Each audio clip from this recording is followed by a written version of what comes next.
So, Mike, I do need to, keep my envy in check, or else it drives me crazy. But there's one form of envy that I will confess to you, which is, I should preface this by saying I've probably I haven't been to every business school in the world, obviously, but I've been to maybe 2 or 3 dozen of them.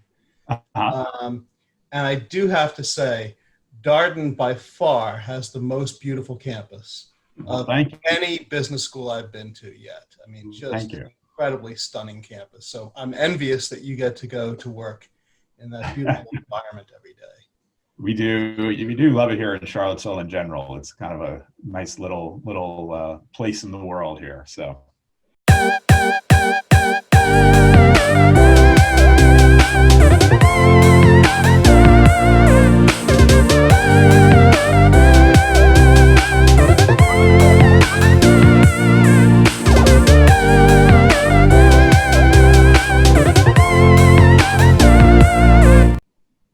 It is my pleasure to introduce our guest for today, Mike Lenox. He is the Taylor Murphy Professor of Business Administration and the Senior Associate Dean and Chief Strategy Officer at the University of Virginia's Darden School. Previously served on the faculties of NYU and Duke. Earned his doctorate at MIT in 1999. His research focuses on the role of innovation and entrepreneurship for economic growth and firm competitive success. And in particular, he explores the business strategy and public policy drivers of the direction of innovative activity. He serves as a senior editor for Strategy Science, was named to the Poets and Quants list of the top 40 under 40 MBA professors, was named a top 100 entrepreneurship professor in the world, and is a fellow of the Strategic Research Initiative. Numerous publications, huge number of citations, and very impactful scholar and educator. So please join me in welcoming Mike Lenox. Yeah, thank you for having me. Good. So give me a moment to rearrange my my screens. I gotta unshare, because if I forget to do that, then the video looks really weird. Mike, I'm gonna start with I'm gonna shock my audience here and start with a different question than I usually start with. So it was, I think, just exactly 10 years ago that you held, I don't know if it was the first or second Batten Conference on entrepreneurship at Virginia, and I was there, and it was a great conference. I mean, really great conference. And like I said, the facilities are beautiful, and just it was a great conference from an intellectual perspective. I remember, if I'm not mistaken, Sid Winter was there and gave kind of a fireside chat / town hall kind of session that was fascinating. And Jay Barney was there, Kareem Lakhani was there, and Chuck Easley was there. A lot of really, top people. And it was a great conference. So I got the impression, now you and I don't interact that often, so I think it's been 10 years, right? So we don't interact that often. But I get the impression from the occasional interactions that we've had, and also from that conference and from talking to people at that conference, that you have maybe a different relationship with Darden than most of us have with our employers. I think you can correct me if I'm wrong, but I think most business school faculty, their relationship with the school is at least somewhat transactional, right? That there's it's a job, and we want to support the school. But we want to support the school for self-interested reasons, right? We think, it would be good to be at a school that's highly ranked, and so we want to do what we can to, serve the school, to boost its rankings and that sort of thing. And maybe we even go to the football games or the basketball games to support the team. But for the most part, it's self-interested. But I get the impression that your relationship with Darden and with Virginia is deeper. It's more of a lifelong bond than a transactional relationship. So maybe can you tell us a little bit about that? Sure. I mean, the quick answer is I'm what we affectionately call a double who, which means that I have 2 degrees from the University of Virginia. So I did my undergraduate and stayed a 5th year and got my master's degree, both in systems engineering. And to just layer a little bit more about the deep connection, my wife I met while I was an undergraduate, so she's a graduate of the university as well. We got married in the university chapel. It was actually a dream of ours when I started my doctoral studies about coming back to UVA. And as I joke, we wandered in the darkness for about 15 years. I say that jokingly. But we found our way back here. And as I was saying at the very beginning, before we started, we just absolutely love Charlottesville. We love the university, and I love Darden as well. Because Darden is, as you may or may not know, somewhat unique amongst peer schools in that it does put a heavy emphasis on the educational piece of the mission. Absolutely. And that's something that's very important to me. I'm very, hopefully it's obvious, like my research is incredibly important to me, but I like being in a place that also values teaching and the educational experience. And it's just a very tight community that we have amongst our MBAs and just more broadly. So yeah, I couldn't be happier to be here, and I've been here now 12 years. I can't believe it's been that long. Yeah, it is a wonderful place to be. That's great. That's great. And how delightful for you that you managed to get back there. That's wonderful. Yeah. Exactly. So I like to generally in these interviews, I generally ask, about the history that led to you joining this career, because I've never known a 10-year-old kid that said, "Mommy, I want to be a strategy professor when I grow up." So I assume it's usually some kind of indirect pathway. And as you mentioned, your education was in systems engineering, not in economics or strategy or or anything like that. So what's a sensible engineer like you doing in a crazy field like this? What's the pathway that got you here?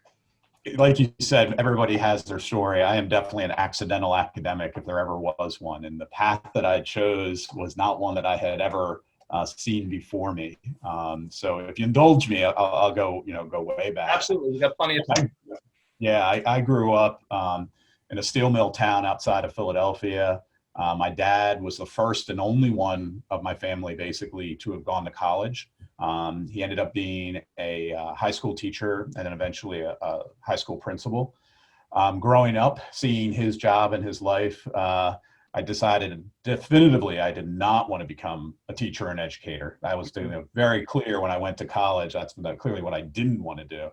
And so I was always tended to be good in math and science, and everyone said you should be an engineer. So I did that, not really knowing exactly what I was getting into.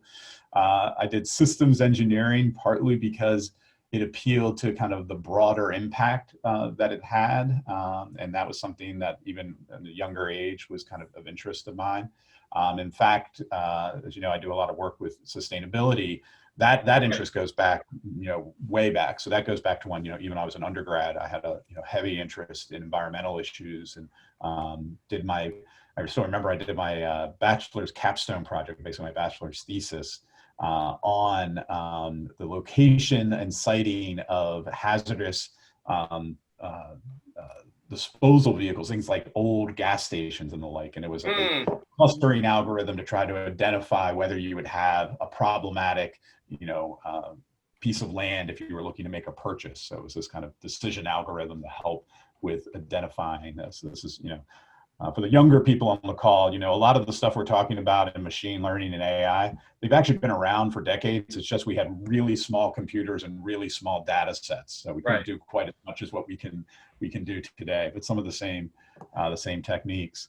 And then I went and got my master's degree, and for that, my master's thesis was looking at the risk of extreme events, risk of specifically chemical plant accidents. This was in the wake or in the time of when they were reconsidering the Clean Air Act in 1990. And so one of the big questions was, do you manage a whole bunch of small facilities, or do you target facilities that had the greatest risk of an extreme event? And if people have ever heard of the Bhopal, India incident in 1986, where literally thousands of people died because of an explosion, that's what the US government and the EPA was most concerned about. Right. So again, it's a very technical thesis using various forms of risk analysis to try to assess the likelihood of these events. But one of the things that became evident as I was doing that work, that it was less of a technical problem and it was more of an economic and management problem. It was about the management and the incentives that these chemical plants had, rather than it being some technical issue that couldn't be addressed. So that was kind of in the back of my mind, and ended up going into consulting and the more technology side of consulting. I was actually up in DC doing, my clients were tending to be government clients, and we were developing database information systems for them. Again, talk about accidental paths. I did that because people said, oh, it's a good career path out of systems engineering. So I started interviewing with the consulting firms. I did that for a pretty brief time, a couple years, and wasn't totally thrilled with what I was doing. I didn't feel like I was really applying what I had learned, and I really didn't think I was having the impact that I wanted to have. And so as crazy as this might sound, I applied to one PhD program on a whim. That was at MIT. I actually didn't even tell my wife at the time, because it was just such a like, I'm just going to throw my name into the hat. It was a specialty program that basically, the short answer is I'm trained as an economist, but MIT has all these kind of weird programs that kind of layer on the core disciplines. And so this one was in technology, management, and policy. And its roots are kind of interesting. It goes all the way back. Have you ever heard of Vannevar Bush, who was the first science and technology policy advisor for the United States back in the World War II era, and was actually very influential on things like patent policy and the National Science Foundation and the way we approach technology policy. And so in this program, they had pulled together a set of academics who all had interests around policy, but that had a technology bent. So it was either things like energy policy, environmental policy, telecommunications, your kind of standard technology policy like R&D and patenting and the like.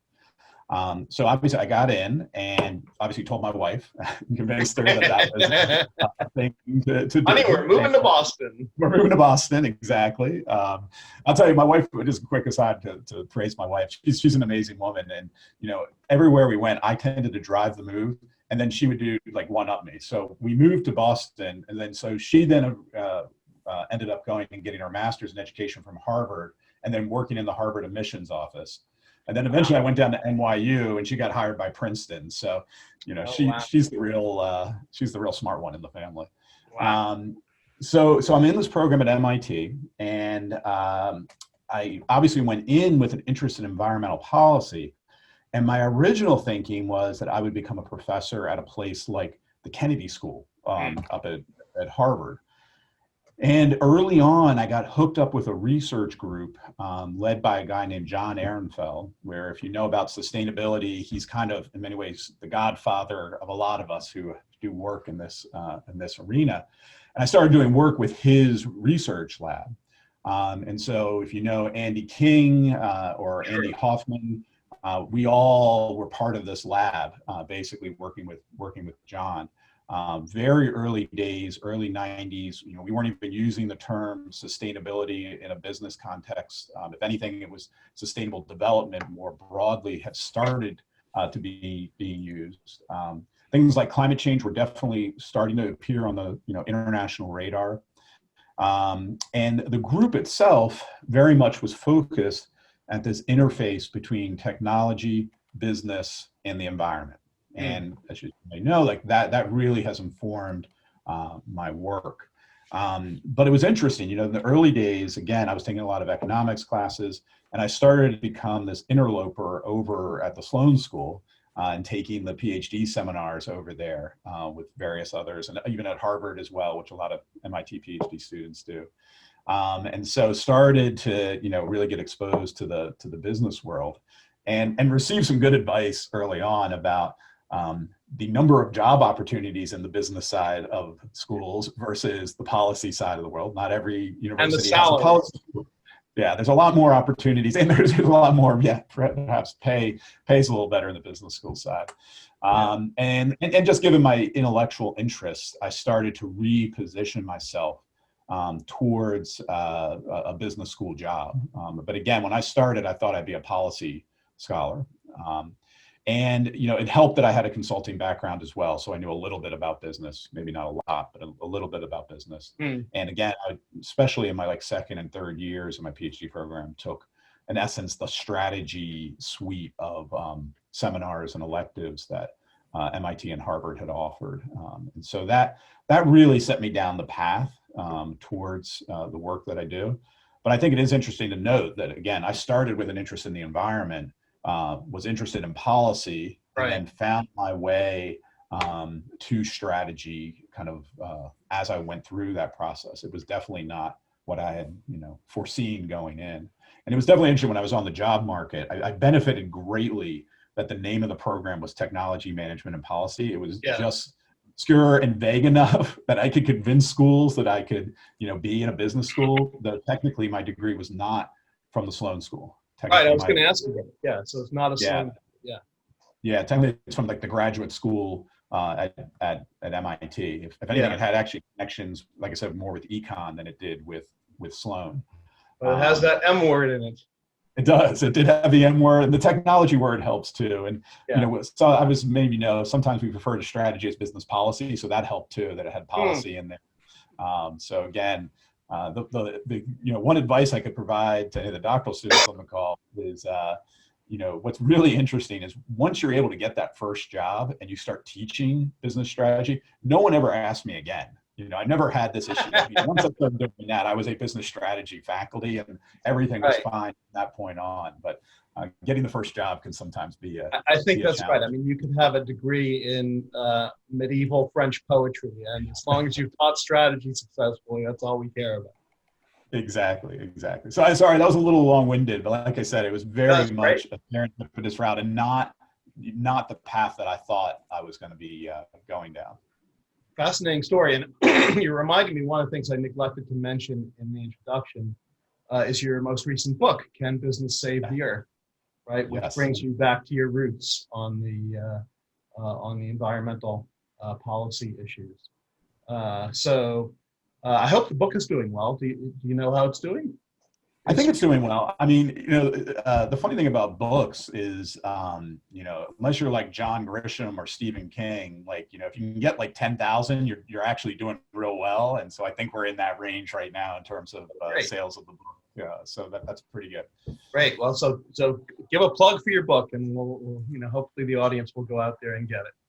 Yeah. Well, I mean, I guess continuing on with my story here. A lot of the early work that I had done in this domain was very much what we might call corporate or business sustainability focused. And so it was very much focused on how do these large incumbent companies find their way to adopt sustainability and sustainable principles.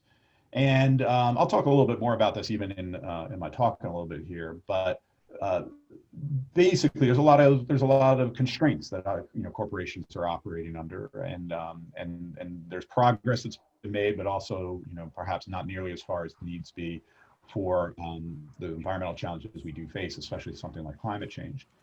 So while I was doing all this work on kind of does it pay to be green and looking at things like responsible care and the like, the work I did with Chuck Easley, we're looking at environmental activist actions.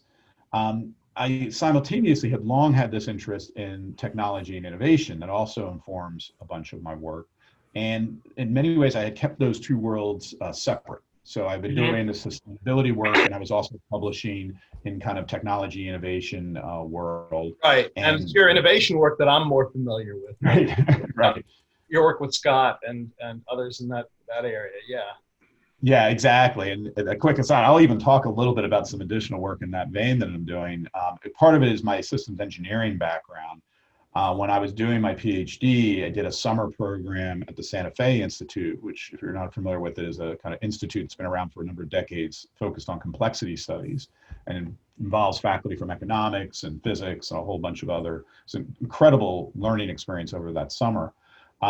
So I've long had this interest in doing modeling work in these computational models and thought they'd be very applicable to business and strategy.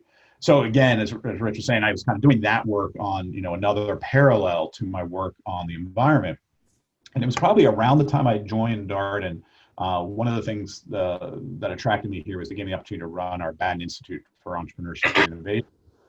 And what I began to really crystallize in my mind is all of this work and rhetoric, and it's still today, by the way, all this stuff on ESG and does ESG pay, is all framed in a very static mindset about the way we think about businesses and industry evolution.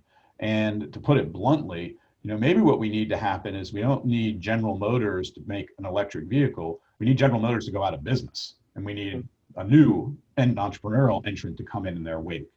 And so that really started a whole new way of thinking about the problem here as one of technological change and disruption, and not about how do we convince companies to internalize externalities. And so that's really where a lot of my work has gone over the last decade, and is really the basis of the book. And like I said, I don't want to give it all away, but that's kind of what I'll be talking about during the presentation here, is this idea about, again, how do we think institutionally, broadly, both public policy and private interactions, to shape the ways in which industries evolve, and how do we direct them towards these more sustainable goals versus less sustainable technology. And as you can imagine, it's a really interesting time, because there's a number of sectors like the energy sector and the transportation sector that are arguably in the midst of what could be pretty radical disruptions right now. And so, and towards sustainable technologies. So that's where a lot of my work and interests have gone. I have some work, we had a special issue of Strategy Science, I guess 2 years ago now, where Felix Overzos and Denny Yao and I published a paper trying to make an argument that this idea of the institutional envelope that kind of surrounds business strategy needs to be actually more central to our just fundamental thinking about how businesses operate and the like. And so that is, again, trying to kind of bring together the multiple interests that I've had. Mm-hmm. So, yeah, I think, well, I think you probably shot your chance at getting a seat on the GM board now. So, but that's actually I've done some consulting with them back in like the 2005-2006 time period, and so they, especially that time period before they went bankrupt. It was amazing to see the blinders they had on. I mean, their inability to see how the world around them was changing and how their competitors were behaving. My favorite story about them is if you talk to them about hybrid vehicles, around the same time that Toyota made the bet with the Prius, right, GM was also looking at this, and GM concluded you couldn't make. Toyota did the same analysis, and Toyota actually came to the same conclusion, except with one critical difference. Toyota recognized the virtues and the possibilities of learning curves, and the idea that you can move down a learning curve, drive down the cost structure, and eventually this could be profitable. GM just didn't have that dynamic mindset. They just looked at the technology today and assumed it's just not feasible. Whereas Toyota had the foresight to understand innovation and learning can occur. You drive down that learning curve, and now suddenly you have a profitable piece of technology. And I find that with electric vehicles, with renewable energy, the number of even like economists and policymakers who just assume a static world. They just assume that the one technology is more expensive than the other. Game over. We're done. And by the way, if you want to make any change, you have to then intervene in the market and put a price basically on carbon to make the one technology more viable than others. And that's just simply, especially for those interested in innovation and industry dynamics, like that's not the way markets and business work. And there are opportunities for innovation. There are opportunities for technologies to overtake other technologies. But again, that's missing from a lot of mainstream economic thought. Yeah, I like your point about the static mindset. And I think Um, another example of that, I don't know if you ever taught the EMI CT scanner case, the Yeah. old classic Yeah. one, right? So one of the things that's actually not mentioned in the case, but I found some documentary evidence for this, is that I think it was about 5 years before EMI introduced the CT scanner. I can't remember whether it was Philips or Siemens, had themselves done a feasibility study on the CT scanner concept. Yeah. They put a team of engineers on it, and they concluded that it wouldn't work with current computing technology at the time because the computers weren't fast enough. And and part of the reason why they reached that conclusion was that they assumed that the quality of the images required by radiologists for a CT scan would have to roughly match the quality of images that they could get for an X-ray. Yeah. And so what they were assuming was you needed 1,000 by 1,000 pixel image. And because that would be comparable to what the radiologists were getting out of X-rays. And so, inverting a 1,000 by 1,000 matrix, which is, basically what their processing had to do to create the 3D images, would have taken even the fastest computers at the time in 1967 would have taken like overnight to just process one image. So obviously, you could only take like one CT scan a day, and that was just prohibitively, ridiculous.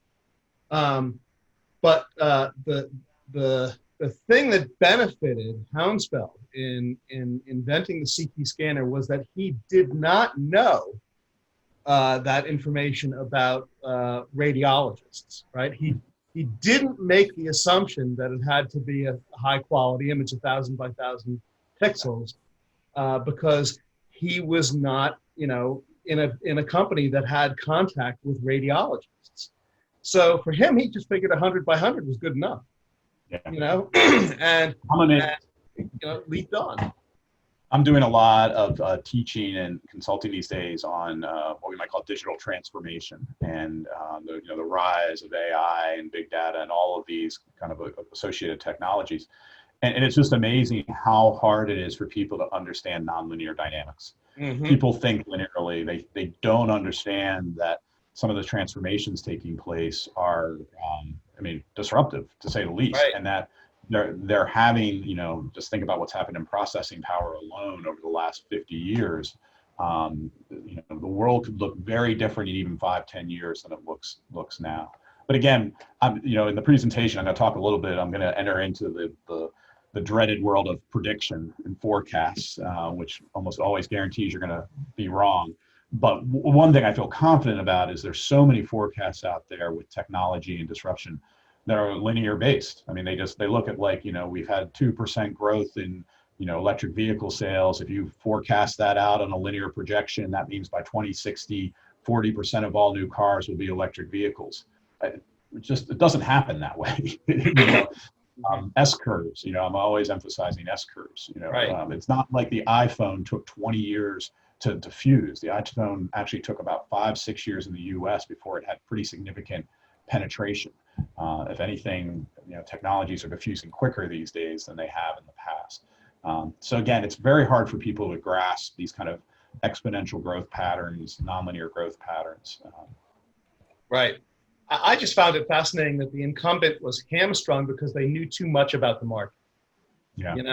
In that case. Well, this gets back to even like Clay Christensen's old, innovator's right. dilemma here, is that your past success blinds you to the possibilities of the new future, and that's why it is often entrepreneurial entrants who end up disrupting industries and leading the change, and not the incumbent firms.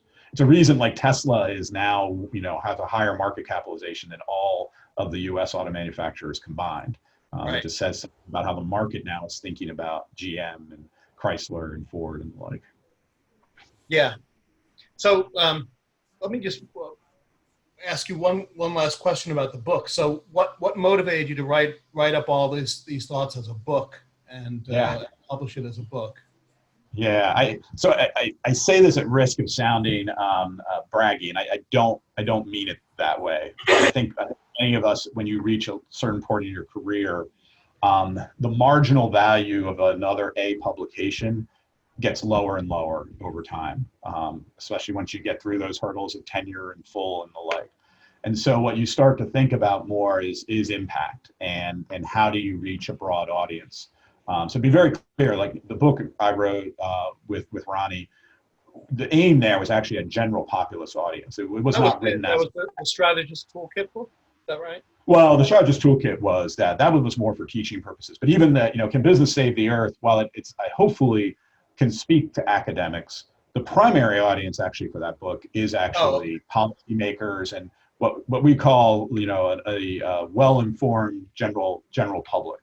And so I think it has become more important to me as I've advanced my career to think about the vehicles and mechanisms for making that broader outreach. I'm going to talk today about a new book that I'm working on, a follow-up to the Can Business Save the Earth, very much aligned with that. And it's in the same spirit again of just how do you create voice, how do you create impact, how you're thinking about things, and bring that to the world. I think the other thing that I've become more enamored with, and the journals have started to recognize this, we sometimes discount, or at least it's very hard to publish, just statistical facts, right? Just, and there's actually real value in that, of sometimes going out and collecting data and present it, even if you're not running a regression at the end of the day. And unfortunately, those are very hard to get published, despite efforts by some journals to have just the facts type papers. Right. I think in the strategy world, we could really benefit and there used to be some of these, even going back decades, where you just literally let's look at profit distributions across different industries. Let's look at how they're changing, what's concentration ratios looking like. Again, nothing you could probably get published, but actually really interesting data nonetheless. Right. What the economists refer to as stylized facts. Yes, exactly. And look, we do have a new journal in the academy that's ostensibly devoted to these kinds of papers. Exactly. So it's good, and SMJ is professing an openness to it, and I agree. There's definitely an important role that could be played by that kind of publication. So let me actually, since we have so many doctoral students here, let me actually drag you back to your doctoral student days. Sure. And ask you a little bit about the dissertation project, because it's been my experience that it's relatively easy for doctoral students to identify a topic that they're interested in studying, but it's much harder for them to identify a research question that is studyable. Can you tell us a little bit about what that journey was like for you? Yeah, it was, in many ways, it was painful. It was painful partly because, just to put it in context, so this is in the late 1990s when I'm doing my doctoral work. At that point in time, there was a collection of scholars who had begun to publish around what's called business and environment, or business and sustainability. The common rhetoric you saw at that time was a lot of those scholars saying things like, the mainstream journals won't publish this work. They're not interested in what we're doing. And so it seemed fraught to go down this path. I think, Andy King and I in particular felt very passionately that if you do good work, you can get it published in the top journals, regardless of what the topic is and what the focus is. And that was kind of our mandate early on, was to try to do that, to penetrate the AMJs and the management sciences of the world with the work we were doing. But nonetheless, I was getting counsel, to perhaps not pursue this path. And I hope she doesn't hate it when I share this story, but one of my advisors, one of my committee members, was Rebecca Henderson. And Rebecca is phenomenal, one of the smartest people I've ever met. And she, at the time, was giving me advice to say, I don't know if you want to go down this path, Mike. Like, I don't know if this is going to work out for you career-wise, which if you haven't followed Rebecca in the last decade, that's become her sole focus now. Exactly. The environment. She devoted the remainder of her career to that topic. Exactly. And of course, you look at the world today, and these topics are incredibly hot in strategy research and the like.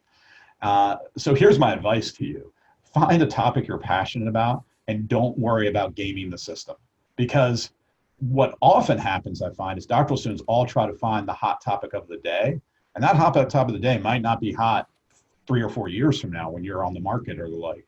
And you're far better to find something you're passionate about that can drive your interest than worrying about is it the topic du jour of the day.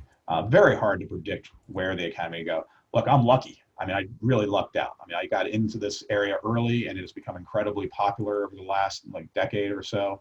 I never would have guessed that actually when I started, but I felt very strongly about, I was interested in questions around this topic, and that's what motivated me. So again, find your passion, find the questions that interest you. And I'm a real big believer, as you can imagine, of when we think about strategy, to think of it broader beyond just improving business performance. I've always come at it with a much bigger kind of policy lens, a bigger kind of societal impact lens. And I view markets really as one of the, maybe most impactful inventions that humankind has ever come up with. And so how do we leverage markets to advance society has always been kind of the motivating factor for me. And again, I've picked environmental issues as the primary vehicle for thinking about that. So again, I obviously spend a lot of time advising businesses. I teach business strategy to MBAs and others, but I always have that kind of broader lens in which I look at things. Nice. So I also find it's helpful for doctoral students to hear the answers to this question, because it gives them encouragement to know that they're not the only ones who struggle. But what was the biggest challenge for you in doing your dissertation? Oh yeah, I've got a great one, which is at the heart of my dissertation, I was looking at the diffusion of practices, of environmental practices in tend to be large manufacturing companies. And so I was looking at this interface between the business units, typically actually plant level activity, and corporate initiatives, because I was noticing a disconnect between the rhetoric corporate would say and then actually what was happening in the business units. So I had designed this very intricate 2-part survey where I was having surveys at the corporate level and surveys at the establishment level. Mm-hmm. Very hard to pull off because you need very high response rates in both surveys to have enough matches to be able to say anything meaningful. Needless to say, it didn't work. I didn't get enough responses on the establishment level. And so I ended up finding, actually, it was the basis for some of my work with Andy King, where we went and got this EPA data that was at very specific establishment level. And so we were able to find a public source of data to inform that part of the analysis. And we did have enough survey responses at the corporate level that we could make it work. But man, there was basically a year there where I'm sitting there waiting for these survey responses to come in, and they weren't coming in. So I had to pivot, and luckily found a public source of data that allowed me to answer the questions I was looking at. Yeah, resourcefulness pays, definitely, in doing research projects. Yeah. Same things we teach in innovation, right? You got to be able to pivot, fail fast, move on. Like those are actually good advice, I think, for doctoral students as well as you're going through your PhD, your dissertation. Right. So let me ask you about the specialty that you focus on. Again, as we said at the beginning, it's the role of innovation and entrepreneurship for economic growth and competitive success, and the business strategy and public policy drivers of the direction of innovative activity.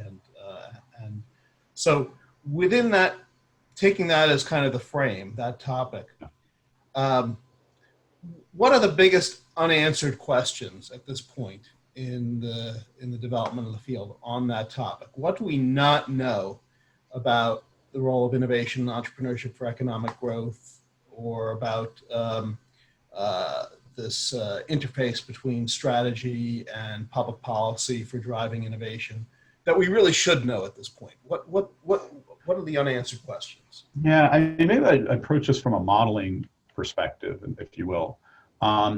The standard economic framing of to maybe simplify, of kind of the rational man hypothesis of how we think about engagement between different organizations, different businesses, is very useful because it simplifies the world.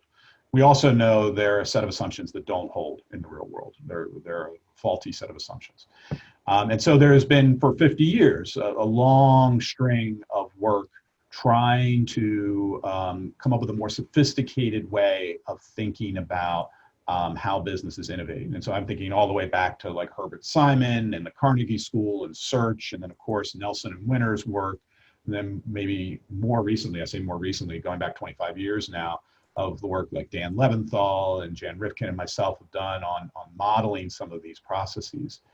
In the same time, we've also seen the kind of behavioral revolution in the social sciences. So we've seen this in finance and econ, and of course in psychology forever, of being able to show through experiments the kind of fallacies of the rationality set of assumptions. I think there's a disconnect between the behavioral work that's been done and the strategy community. And I think there's a reason for that that's problematic and why it's hard to overcome. It's easy if you're a marketer to say, we're going to assume that there are cognitive biases that consumers have, and now marketing companies can exploit those cognitive biases that people have in various different ways. Finance has even found it easy to say, all right, investors have cognitive biases, and maybe as another investor, you can exploit those as you think about the investments that you make. In strategy, I feel more comfortable if I don't assume my competitors are stupid and I'm smart, right? Like that seems like that's a road to ruin if you're going to make that fundamental assumption. So you almost have to then assume that there are unless you're behavioral competing biases against General Motors, right? You have to assume there's behavioral biases on both sides of the equation. Right. Okay. And that is hard for us to think through. How would we think through a behavioral model where all the players in the industry have these types of constraints and biases? Mm-hmm. And then how do we think they will then engage, and what will be the different outcomes? Again, I favor, from a modeling standpoint, these computational models based on complexity studies. I think they have a long way to go still in terms of the sophistication of them. And I fear that we haven't, it's been kind of a niche group of people who've looked at these. As Rich knows, it's a small group. It's not widespread. And, but I think there's a lot more we can push on those models and thinking about how does search happen? How does innovation happen? How do these behavioral biases influence the decisions companies are making? That at the heart of it will give us a better understanding of how firms create competitive advantage, why they find themselves in favorable positions versus others. We can identify it ex post. We're not very good at ex ante trying to understand how these things emerge still. That's a good point, right? Yeah, you're right. I think the whole issue of behavioral biases in decision making, whether it be innovation decision making or any other kind, really, is relatively underexplored. I think it was about 5 years ago, maybe even 6 years ago, I did a presentation at, I think it was at the last ACAT conference, where we talked about strategic factor market theory. And the fact that nobody's really done, or I don't know, maybe I shouldn't say nobody, but I'm not aware of any work that's been done on the role of heuristics and biases in influencing strategic factor markets, and where you can find bargains in strategic factor markets as a result. I think that's a huge gap. So I think you're right. It's broader than just technology or innovation. Yeah, I agree. Cool. So let me see. Have you? Okay, I should have looked this up already. But yes, you've mentored a number of doctoral students. I think I'm seeing here on your resume.